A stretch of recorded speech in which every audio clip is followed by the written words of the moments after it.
Ganito na po ang maging itsura niyan kahit hindi pa po tapos. Ang pinakita ko na agad sa inyo sa ilalim. Mataas po yung kisame.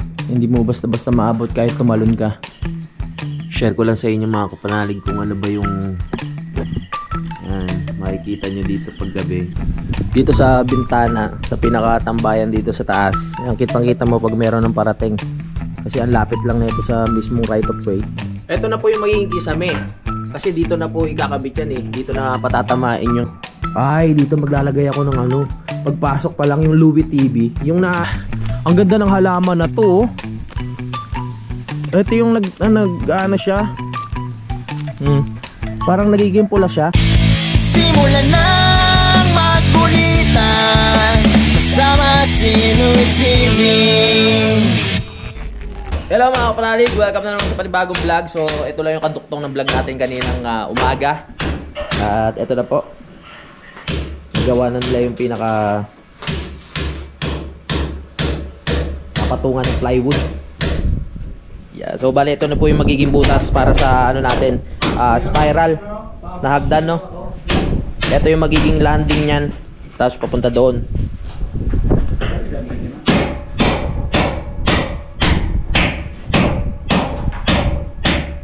Dito naman po ang view niya sa bandang baba mga kapanalig. Yan, kompleto na yung ating plywood dito. Nakakot na ata nila uto lahat, no? Alam ba yung 1, 2, 3, 4, 5, 6, 7, 8, 9. Ha? Dami ah. Wait nga. 1, 2, 3, 4, 5, 6, 7, 8, 9, 10. Yan. 11, 12. 12 pala yun. Nandun yung dalawa sa taas eh. Yan. So hanggang dyan na rin yung magiging kataas yung ating kisame. Hanggang dito. Yan. Mga ganyan.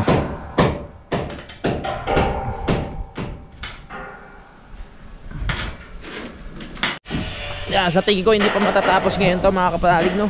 Kasi marami pang kulang. Wala pa dito sa kwarto. Lalagyan pa yan ng pinaka tubular. Pero tignan natin, baka matapos na yung paglalagay ng tubular, pero hindi ko alam kung matatapos yung paglatag nung pinaka tawag dito plywood at saka nung pinaka terrace natin dito. Kasi inaayos pa. At pag pinagpaplanuhan mga kapanalig kung ano yung magandang gawin. Ilan ba to? 1, 2, 3, 4 5, 6, 7 8, 9, 10 mga kapanalig yung ating tubular na nakaganon. Pero sabi ko nga butas yun doon dahil nga sa ating hagdanan. Tuloy lang sila sa pag-ano dito, pag-welding para mabuo na. Magkakape muna kami. Medyo late na ako nakapag-vlog kanina kasi pinapanood ko yung mga ginagawa nila. At ayun, nintay ko lang matapos. Update ko lang kay mamaya kung ano pa yung mga magaganap, no? Na kape. Namit. Coffee. Coffee ng bayan. Yun, kagigising ko lang mga kapanalig. Sarap matulog dahil malamig, no? At ayan na po, naiakyat na nila yung mga plywood doon sa taas. At tatapos na rin nila to, no? Tignan natin kung ano pa yung mga gagawin nila. Pero hapon na eh kapanalig. Pababa na ng araw pero ang sarap pa rin, oh. Sunset. Time check lang mga kapanalig. Ang oras natin ay 4:40 na po ng hapon. So natapos na po yung unang trabaho nila dito. Ayan po. Ilalatag na lang yung pinaka plywood bukas. At dito hindi pa po tapos lagyan ng bakal sa pinaka kwarto. At yung terrace inaayos pa mga kapanalig, no? Ayan sila kuya. Kita-kits na lang bukas. Ingat to kayo. Hinapo na sila. May tumututok pa ng baril, ah. Yun. Tapos dito po sila sabi kong pinaka-grills niya. Pero hahanap pa tayo ng pinaka-stainless na pwede nating ilagay dyan. Alam nyo na naman po yan. Ganito na po ang maging itsura niyan kahit hindi pa po tapos. Ang pinakita ko na agad sa inyo sa ilalim. Mataas po yung kisame. Hindi mo basta-basta maabot kahit tumalon ka. Depende sa laki mo syempre kung matangkad ka. Pag tumalon ka, abot mo yan. Pero ako hindi ko abot yan. Kaya maliwalas pa rin po dito sa loob kahit magkaroon ng pinakataas. Time check lang mga kapanalig. Alas 7 ng gabi. At nandito ako ngayon sa second floor. Papalipas lang ng oras, no? At yan. Pinipil ko lang yung lamig dito. Bukas babalik sila kuya para gawin to. Di ba? Di pa tapos pero excited na ako.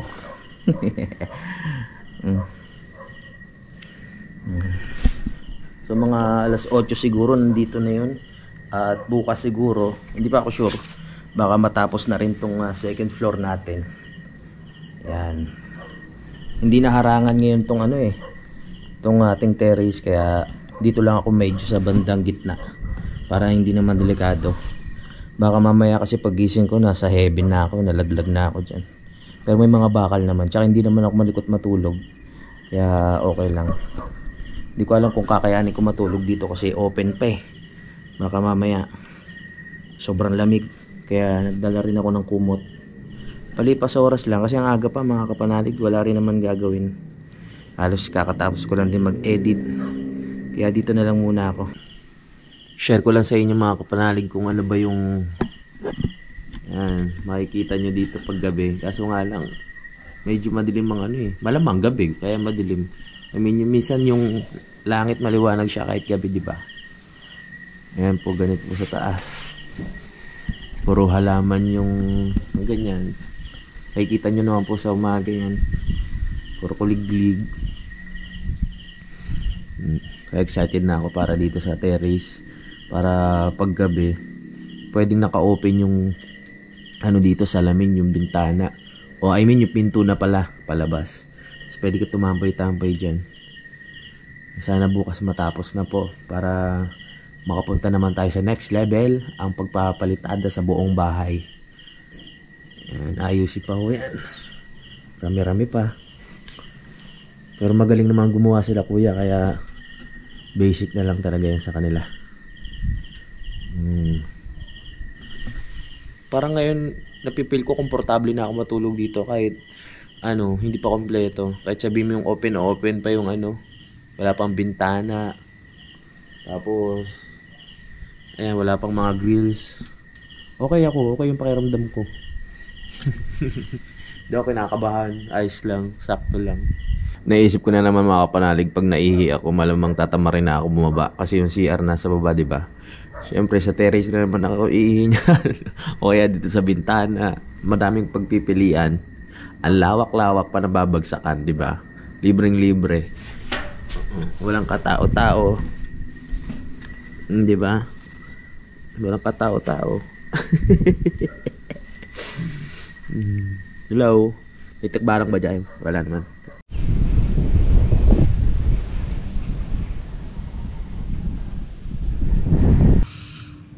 Hello. Good morning. Ang lamig dito sa taas. Unang umaga natin dito. Grabe yung hangin kanina madaling araw. Lakas ng palo ng hangin dito. Ay, pagkagising ko umaga na.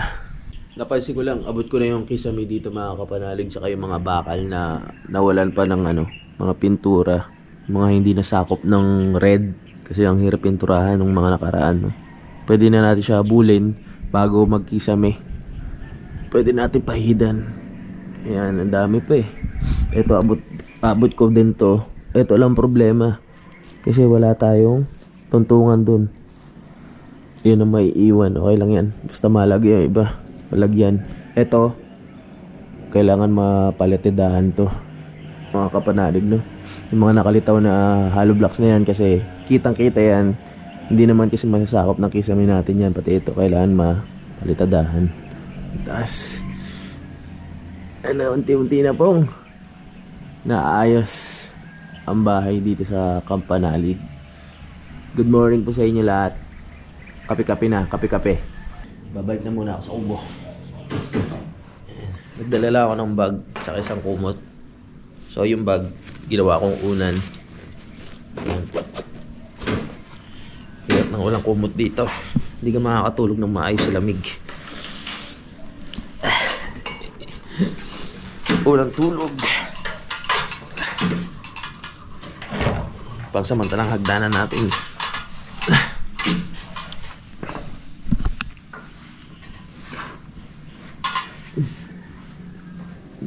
Isa na.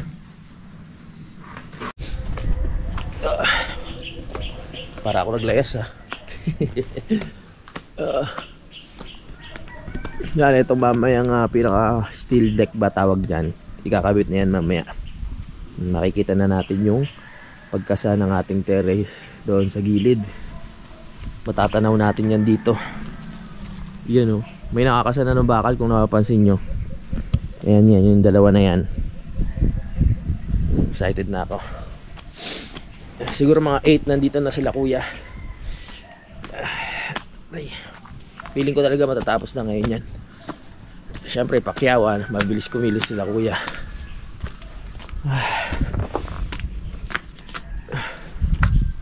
Tulog ba sila? Good morning! Good morning. Lamig. Sarap patulog na sa taas. Good na. Ang lamig nga. Kabulok taot lahat eh. Nalamig pa rin yung bunbunan ko. Ganda ng panahon ngayon. Siguro nasa biyahe na sila kuya na yung gumagawa ng ating second floor.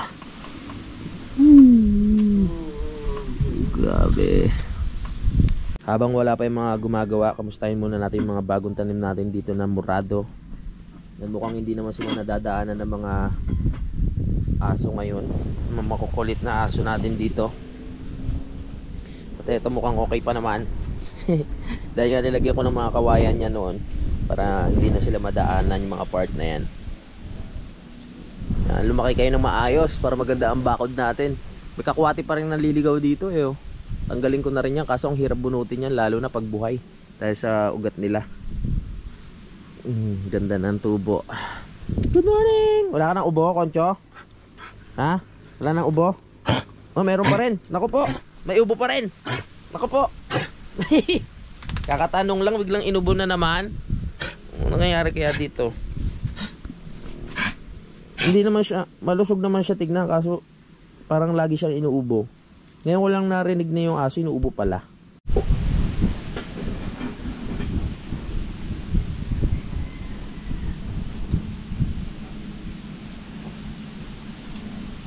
Sa banda dito mga kapanalig, ayan na po yung nilawit na bakal. Ayan. Pinakita ko lang sa inyo kung ano itsura sa labas. Kahit wala pa naman ganong kaganapan, bakal pa lang yung nakalawit. Kasi nga excited ako. So parang pinantay na nila doon sa pinaka hangganan ng bubong yung magiging terrace. Hindi na makalakihan. Ang mahalaga ay magkasya kahit mga 3 tao, 2 tao mga kapanalig, no? Para mapil natin ang araw sa umaga habang papasikat katulad niyan. Sipilyo muna ako para pagdating nila fresh breath ako. Mabawang hininga pag nakipag-usap at ipaliwanag kung ano yung mga gusto ko pang mangyari dito sa bahay. Napasok na nila yung plywood dito mga kapanalig, no? So etong marin tatagal naman siya.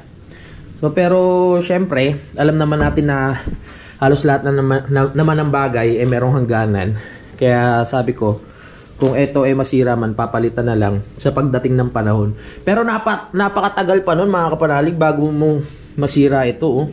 Basta halagaan lang, no? Para hindi siya bukbukin. Lagaan lang sa gamot. Ayos na ayos yan sa ating second floor. Hiningal ako Galing kasi ako sa CR eh. Ang baba ng CR tapos paakyat naman yung pabalik. Ayan po ang itsura dito sa ibaba. Marami na pong gumagawa nito sa mga second floor nila mga kapanalig na tubular yung pinapalagay para hindi mabigat. Meron nga ako nabasa na uso daw sa ibang bansa yung mga ganitong style na puro bakal yung nilalagay tapos nilalatagan na lang ng pinaka plywood. Tungkol naman sa kisame dito mga kapanalig, hindi ko pa alam kung anong ipapagawa ko. Hindi ko alam kung ilalawit ko ba itong pinakabiga, isasagad ko yung kisame doon sa pinakapula na tubular o dito ko talaga ipapakabit. Sa tingin nyo mga kapanalig, iano ko na siya, tatakpan ko na yung pinakabiga tapos diretso pa ganun. Pinag-iisipan ko pa siya. Pero wala namang problema, hindi naman makakabawa sa ganda mga kapanalig, di ba pag nakalitaw yung mga biga. May nakikita naman ako mga bahay na gano'n na nakalitaw yung biga pero nakaano naman siya, nakapalitada ng maayos at maganda. Pero para sa akin dabis yung ididikit na lang sa sa may tubular para mataas yung ating kisame at maaliwalas pa rin tignan. Eto hindi ko alam kung papapalitadahan ko ba itong mga gilid, etong mga ibabaw na to. para hindi pumasok daw nga yung mga ibon. Tulad yan, yung mga nakalitaw na yan. Yan. Kung lalagyan naman siya ng pinaka ano, yung pinaka-kisame dito, nakalimutan ko na naman yung tawag, di ba? Napaka makakalimutin ko talaga sa materyales. Sabi ko naman sa inyo sa mga pangalan, mga tawag. Kung lalagyan naman siya ng pinaka ano dito, harang, no? Meron pa yan kasi kulang pa yan, yo. Ang kisame talaga ayun yung isa sa nagpapaganda yung pinakaharang dito. Pag may harang na yan, hindi na siya makapasok ng mga hayop dito sa gilid. Kaya pinag-iisipan ko pa. Dahil naikasa na nga po yung mga ano dito, yung mga tubular. Pag naikasa na rin yung mga plywood, maglalagay na lang tayo ng sapin, sako, o kung ano man mga kapanalig para hindi ma-damage itong mga plywood natin pag nagkaroon na ng pagpapalitada dito. Syempre kakaantuhan pa itong mga to. Ayusin pa. Hindi na tayo mahirapan ng gawa ng andamyo, diba? Meron na tayong meron na tayong pinaka second floor. Ang isipin na lang natin yung andamyo dito sa kabila. Pero madali na naman yan dahil may mga kahoy pa naman tayo dito na pwedeng ilipat, no? Dito sa bintana, sa pinakatambayan dito sa taas, ang kitang-kita mo pag meron ng parating. Kasi ang lapit lang nito sa mismong right of way. So yung katapat bahay mo diyan kung magkakaroon man, kitang-kita na. Kasi next na nagbibistay na doon, mga kapanalig, panoorin nyo lang sa kanyang vlog. No, sa ngayon hindi pa makapagpalitada kasi nga hindi pa tapos to eh. Mag-aano sila dito, magsasabay-sabay mga kapanalig. Mahihirapang gumalaw yung bawat isa. Kaya pagkatapos na lang talaga nitong pagkakabit, pati dito, pati ng terrace. Ayan. Tsaka na lang papalitadahan yung mga wala pa. After malatagan nito, hahanapan ko muna siya ng pinaka, parang yung mga nabibili na nadidikit. Vinyl ba tawag doon o vinyl? Yung mga ganun. Yung parang mga tiles siya, pero made of plastic. Yung mga ganun. No? So, didikit-dikit lang natin sa pader. Ayoko kasi ng linoleum eh. Nasisira din siya, tsaka madulas mga kapanalig, no? So hanap tayo ng medyo quality na dinidikit dyan. Yun naman uso ngayon, di ba? Yung iba nga paper wall lang eh, didikit akala mo tiles na, yun pala ano lang siya, paper wall, no? Didikit lang. May sinasuggest sa akin si Daddy na tungkol dito sa sliding door natin dito sa may terrace. Sabi niya may mga bagong labas na kasi ngayon na makabago. Dati yung iba kasi talagang yung tubig pumapasok sa loob, kumbaga pumupuslet. So yung mga bagong paraan daw ngayon ng pagkakabit ng mga sliding window, sliding door, mas maganda raw, mas mabisa kahit tamaan mo siya ng ulan. Hindi basta-basta papasok yung tubig sa loob kasi merong dinesign. Hindi ko maintindihan, hindi ko magets yung sinasabi niya, basta may hagdan-hagdan daw dun sa design nung salamin para hindi pumasok dito sa loob. No? Ito na po yung magiging kisame. Kasi dito na po ikakabit yan eh. Dito na patatamain yung mismong plywood pa ganun. Isasabay na siya hanggang doon sa dulo. Hindi pa po ako untog dito mga kapanalig, no? Talagang pinasadya ko po yun para makakatayo ko ng maayos dito. Hindi na ako yuyuko-yuko. Kaya okay, sa part na to mataas, ayos na ayos. Dito naman, alam nyo na naman yan. Doon lang ako sa dulo na medyo alanganin, mauntog. Pero sakto pa rin ako diyan mga kapanalig, no. Hindi naman yung sobrang ako yung nakayukong-yuko. Medyo lang, yung konti lang. May sinasabi pa ang Daddy na dapat lagyan muna ng screen bago siya tawag dito, bago siya pakisamihan. Kasi dadating daw yung araw na talaga nababakbak itong mga kulay silver na to. Totoo naman yun kasi nakakita na rin ako nun nung mga bahay na pag matagal na nababakbak na yung pinaka insulation niya. Nakakita rin ako sa iba na talagang may harang na screen para pang pang matagalan talaga. Tingnan ko kung kakayanin pa makabitan ng screen yung bawat isa. Hindi ko na rin alam kung ano yung ikakabit ko kasing klase ng screen diyan. Hindi naman pwede yung chicken yung chicken screen na kulay green. Nasagawa naman, di ba? Mas napapaliwanag ko na sa inyo ngayon ng maayos mga kapanalig at malinaw kasi nga nandito na tayo sa taas at nalilibot na natin dahil nga nakabit na yung tubular. So dito hindi na po natuloy yung paglalagay ng isa pang tawag dito na isang asintada pa para ganun hati. Tapos doon din dito. Hindi ko na pinatuloy kasi sabi naman nila Samboy at Tatay Cesar, okay naman daw kahit ganun, kahit wala, kasi meron naman solid na biga. Para talagang malawak yung paglalagay natin dito ng pinaka rehas, no? Para safe na hindi malalaglag yung mga tatambay dito sa pinakataas. Itong sa bintana, nakita nyo na naman yan kung ano yung view dito. Maririnig nyo ang mga manok. Kailangan talaga mababawasan natin yung mga puno-puno dito para makita natin yung view. Syempre kailangan magkaroon tayo ng linya ng ilaw dito sa labas para kung sakaling nakatambay tayo dito sa may terrace, meron tayong liwanag. Papalagay tayo dyan kahit mga isa lang sa gitna. So magkakaroon ng ilaw isa, magiging dalawa pala kasi may ilaw akong ilalagay sa gilid eh.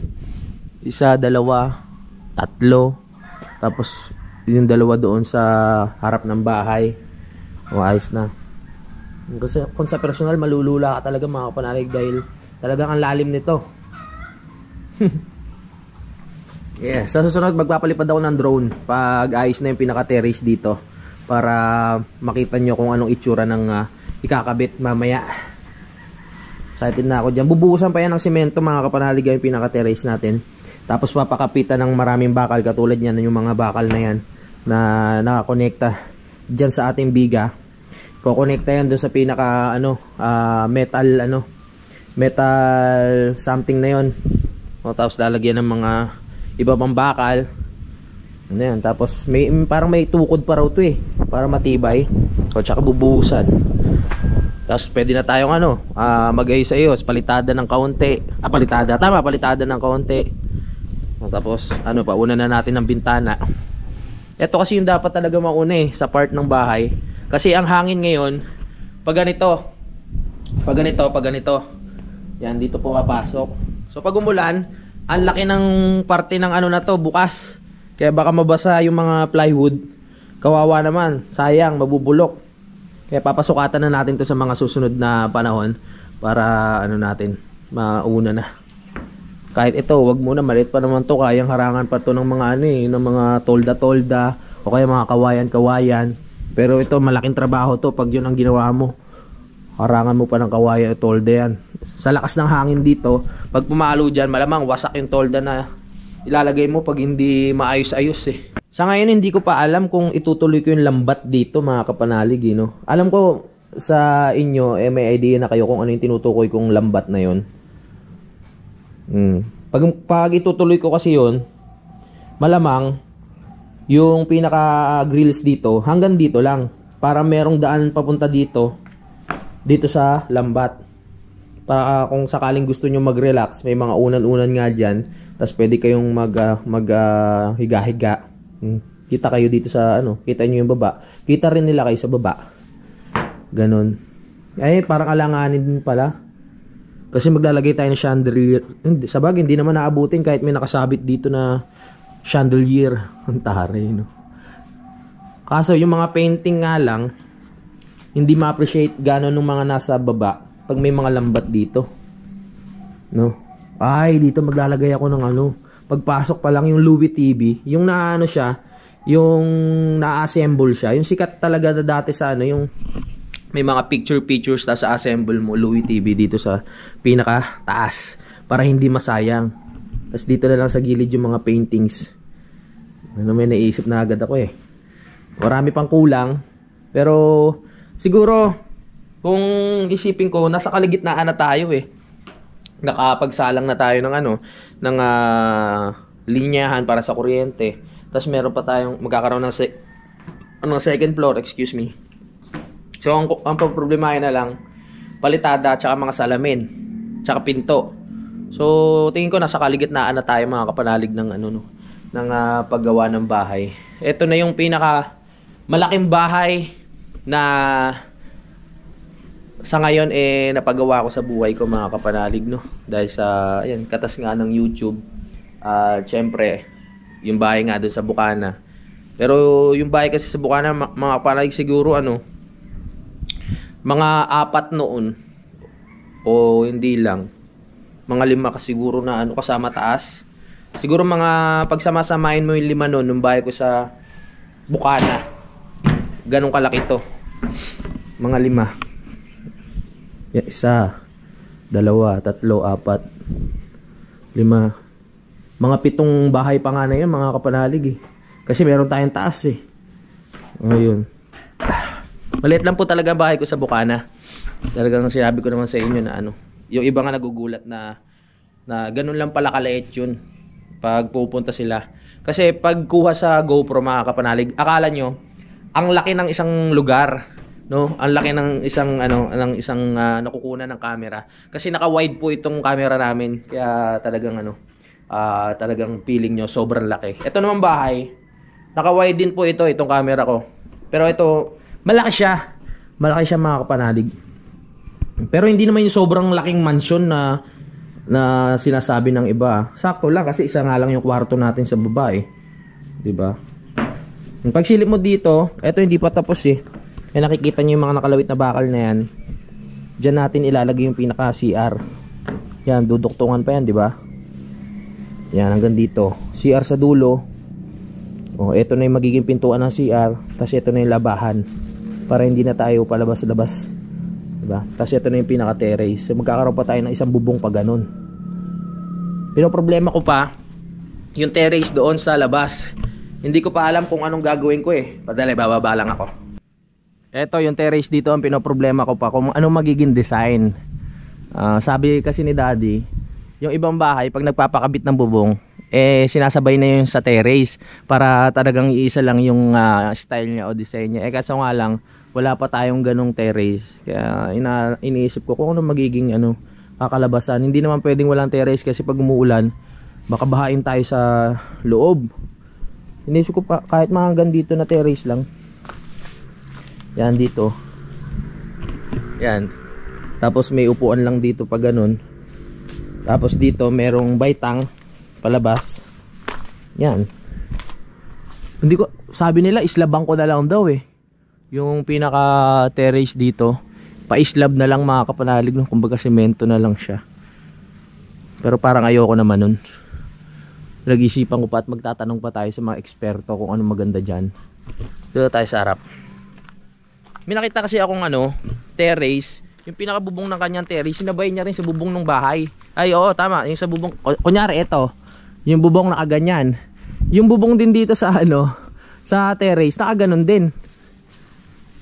Ayos din naman, kaso parang titignan ko pa kung kakayanin. So ipapasabay ko na lang siguro yun doon sa ano tawag doon sa tol, yung kisame ng bahay, yung diya ganon, nakakalimutan ko na naman eh. Basta yun yun. Para gumanda, sasabay ko na lang yung yung materyales doon pag umorder ako. Yung bubong din dito, pati bubong ng CR, kailangan maisabay ko na para isang na lang, isang gawaan. Ay, meron pa palang yung spiral. No? Ang dami pa. Spiral. Tapos yung dito nga sa kisame. Tapos yung bubong pa dun sa CR. Matagal-tagal pa yun kasi malaking gastos pa yun. Tapos yung dito. Ayun, yun lang. Wala pa sila, hinihintay ko, ang dami ko ng daldal dito mga kapanalig. Sabi ko siguro mga alas 8 siguro nandito na talaga sila. Ang ganda ng halaman na to. Ito yung siya. Parang nagiging pula siya. Green muna tapos pag nagiging pula. Ganda no? Ano kayang halaman tawag dito? To. Comment nga po kayo kung ano tawag dito. Hindi pa kasi tapos yung garden natin kaya hindi pa tayo makapagtanim ng iba't ibang klaseng halaman dito, no? Iba't ibang klaseng bulaklak.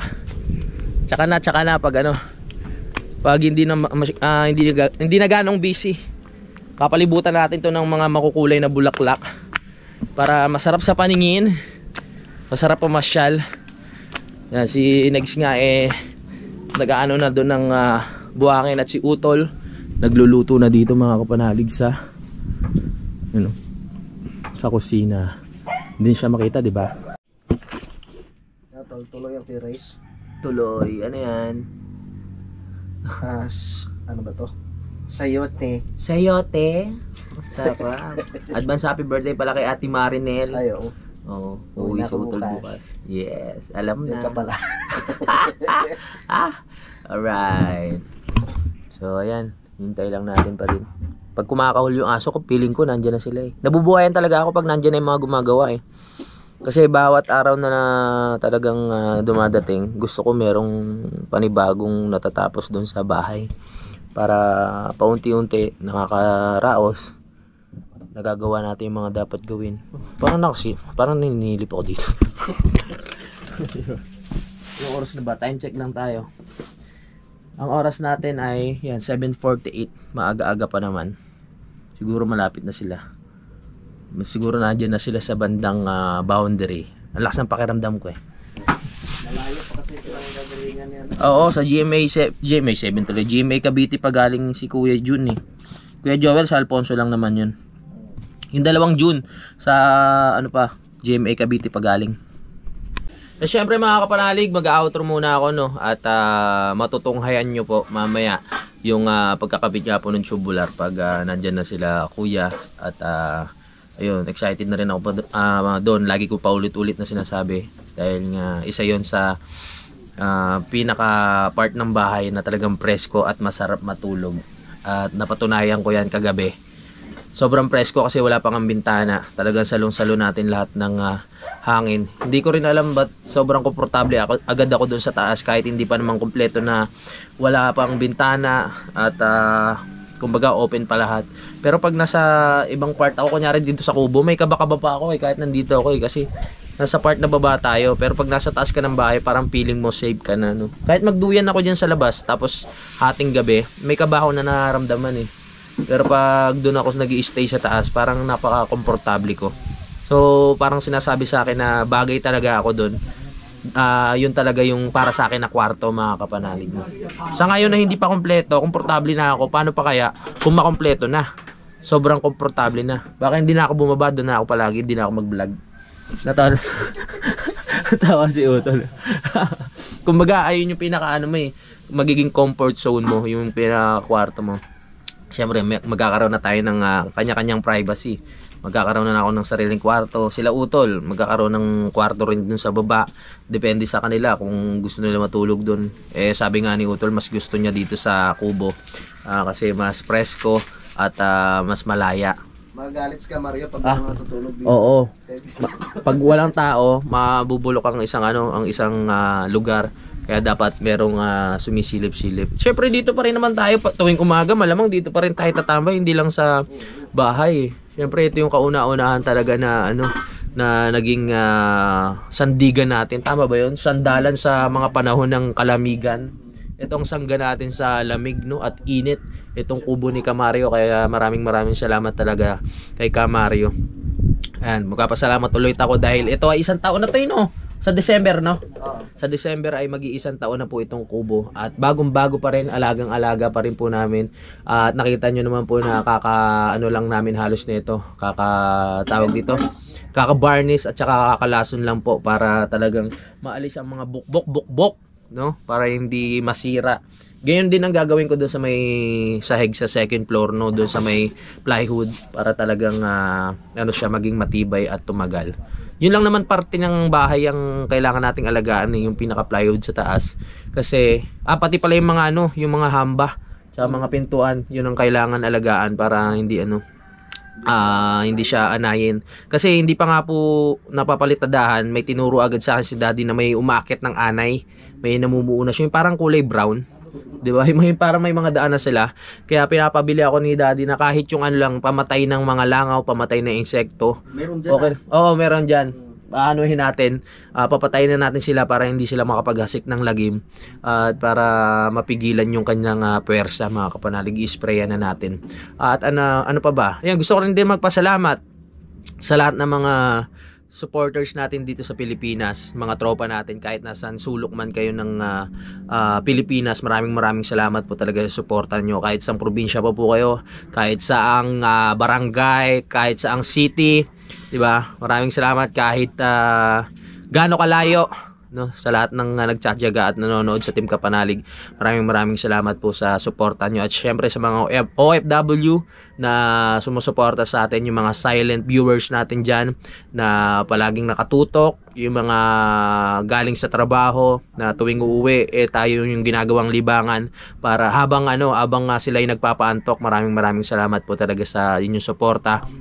At syempre sa mga solid talagang sponsors ng Team Kapanalig, hindi ko na po kayo maisa-isa. Maraming salamat po talaga sa inyong walang sawang suporta sa aming lahat. At sana hanggang huli magkakasama pa rin po tayo kahit talagang alam nyo na tayo ay piling-pili na lang po talaga sa samahan dito sa Team Kapanalig, no? Maraming salamat po talaga sa inyo. Hindi ko na bilang kung ilang salamat yung nabanggit ko. Pero ayun, kaya magpapaalam na ako. Yun, at hanggang dito na lang po. Alam nyo na, magpapatuloy ko na lang tong vlog mamaya at magkita-kita na lang po tayo sa next update para sa lahat po ng excited na matapos itong bahay. Ayan, sama-sama po tayong tunghayan kung paano po ang magiging itsura nito. Hanggang dito na lang mga kapanalig. I love you all. Lagi kayong mag-ingat. Simulan ng magkulitan kasama si Inuit TV.